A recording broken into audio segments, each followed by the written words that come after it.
In Ignition, all of the security is set up using roles associated with the currently logged in user. But some of the times you want to use zones instead.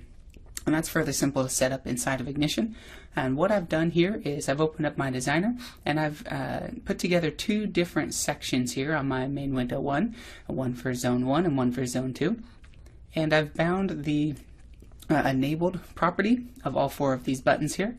You can see we have our enable property has a binding on it, and those are bound to these client tags that I've got here, zone 1 and zone 2.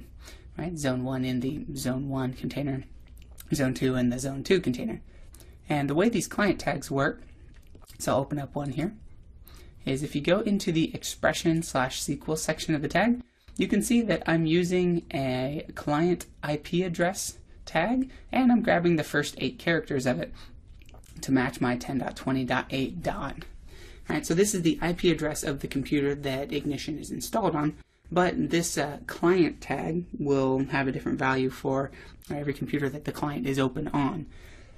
Now this is just an example of using one type of information to determine your zones. You can also do this based on really anything that you want. You can do queries to the database, you can use the currently logged in user, you can use the host name in addition to the IP address, you can do the full IP address or part of it, or you can even use substrings in here to find maybe the third period in your IP address.